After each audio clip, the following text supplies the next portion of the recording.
Today I'm going to show you how to make a miniature looking like landscape picture. So for example, if we want a landscape picture like this, look like you just took a photo from a model railroad. So first we're going to start with a picture here. This one was taken from the roof of my building, and yeah, what we're going to do is we duplicate the layer, call it blur, because oh my god, what a wonder, we apply blur to it. So we go to filter, blur, and Gaussian blur. You can see the preview window. I used to set it on 5 pixels, so we're going to do that and apply it. And as you can see, the whole picture blurs. It's not that you have to blur the whole picture, but that you want to create something like a fake depth of field. And to do that, we need blur in the back and blur in the front. So we take the delete tool, the erase tool, and we're going to set it on the size of maybe 1, 2, 3, 4 of the size of the picture, and half of the halfness, so like 40 pixels hardness. And we're going to draw a small line in the middle so that we have our depth of field there. So that looks good. If you're pretty good, you can just go like swipe it, but I tend to use more caution.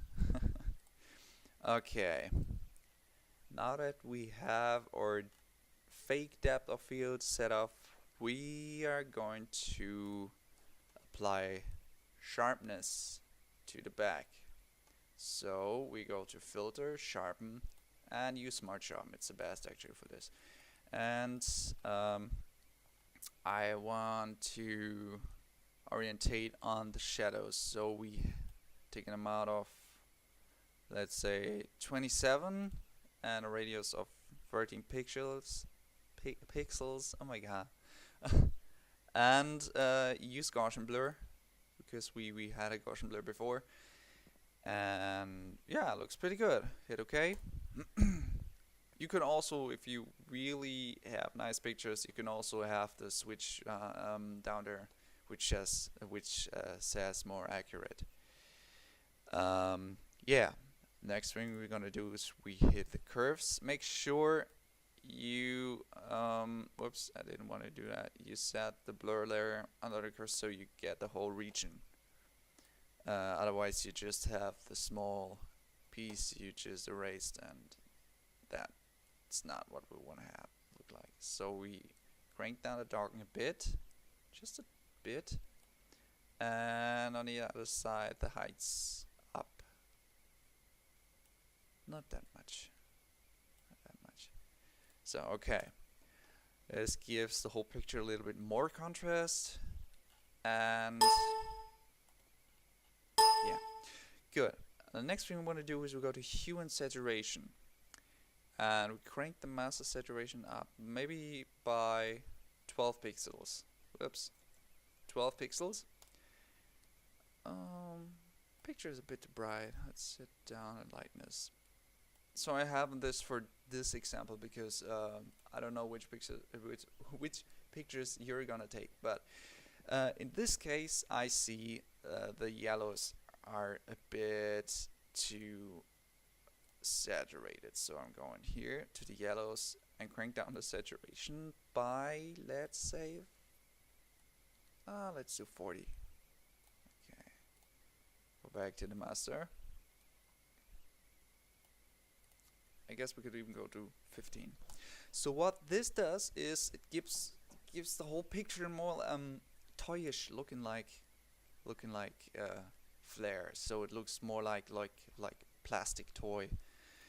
Yeah, go to scenes, crank up the saturation and also the lightness. So lightness for 100%. So that burns out the sky, which gives the whole picture a pretty nice effect. So for this example, I set the saturation to +20 and the lightness to +100.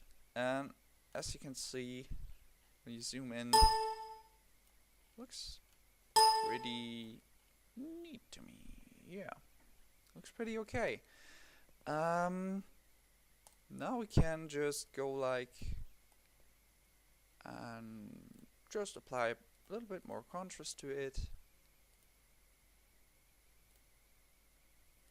Maybe even crank down the brightness a bit, because that might be a bit too heavy. So I set the contrast to 27 and the brightness to -4.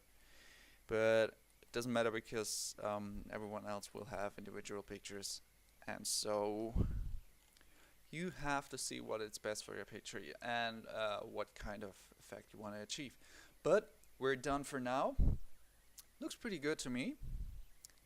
And yeah, I hope this tutorial was somehow helpful, because I like to help people. And one tip I can give you on the way: make sure that you don't have these layers under the blur layer, because otherwise it looks a little bit, it just doesn't look like the effect we wanted to achieve. So I hope you have fun with this tutorial, and as I said, it was helpful. And yeah, check out my channel. I will upload some more tutorials too. Yeah, make sure you stay tuned by subscribing, and I hope we can see you next time on VD Pro Productions. Bye.